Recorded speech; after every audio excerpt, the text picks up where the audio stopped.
जय श्री कृष्ण। प्रिय आत्मन, आज मैं असली कृष्ण और नकली कृष्ण की चर्चा सुनाने जा रहा हूँ। भगवान कृष्ण ने जन्म लेते ही अपनी अद्भुत लीलाएं शुरू कर दी थी। कंस के भेजे सारे असुरों को तो मार ही डाला और फिर बाल्यावस्था में ही भैया बलदाऊ के साथ मथुरा जाकर घर में घुसकर कंस को मारकर उग्रसेन जी को राज सिंहासन सौंप दिया।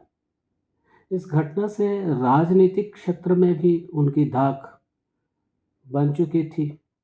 अच्छे राजा सब प्रसन्न थे तो दुष्टों के बीच अब भय व्याप्त था।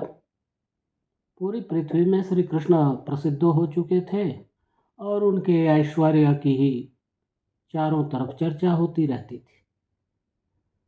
जब श्री कृष्ण द्वारका बसा चुके थे उस समय करुष देश का राजा पौंड्रक था।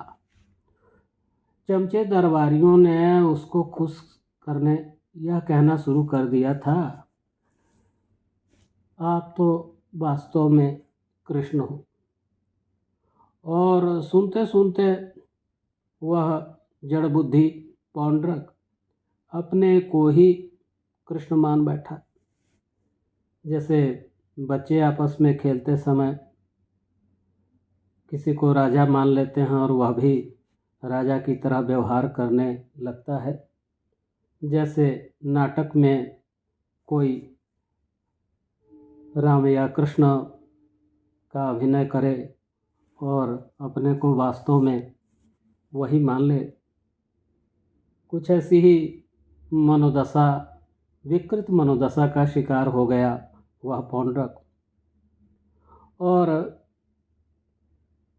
उसकी यह मनोदशा इतनी विकृत हो गई, इतना उन्माद छा गया उस पर कि उसने भगवान कृष्ण के पास अपना दूत भी भेज दिया। राजसभा में आकर उसके दूत ने श्री कृष्ण से पौंड्रक का संदेश सुनाया, एकमात्र मैं ही वासुदेव हूँ, दूसरा कोई नहीं है।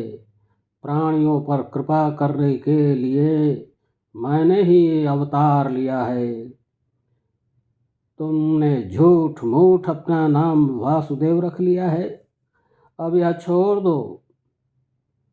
अरे यदुवंशी, तुमने मूर्खतावश मेरे सारे चिन्ह धारण कर रखे हैं, वह सब त्याग कर मेरी शरण में आओ, नहीं तो फिर मुझसे युद्ध करो। उस मूर्ख पौंड्रक का संदेश दूत से सुनकर सभा में सभी हंसने लगे। भगवान कृष्ण ने दूत से कहा, तुम जाकर अपने राजा से बता दो, मेरा कथन कह दो कि अरे मूर्ख, मैं अपने चक्र आदि चिन्ह यूँ ही नहीं छोड़ूंगा, और यदि छोड़ूंगा तो तुझ पर ही छोड़ूंगा और तेरे उन साथियों पर भी जिन्होंने तुम्हें इस तरह बहका रखा है।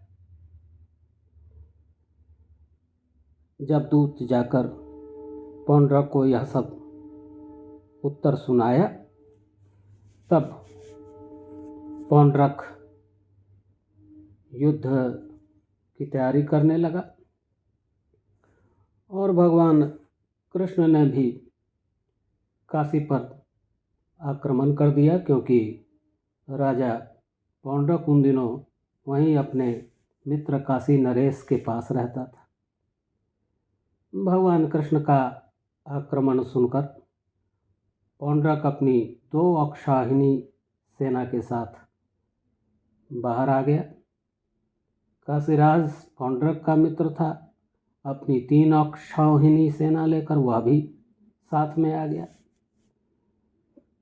वहाँ भगवान कृष्ण ने पौंड्रक को देखा।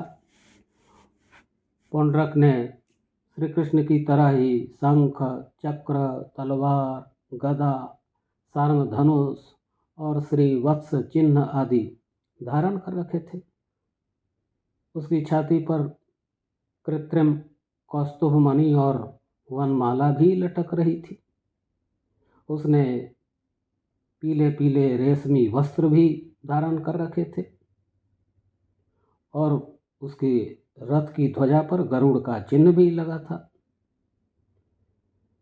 यह सब देखकर भगवान कृष्ण खिलखिलाकर हंस पड़े और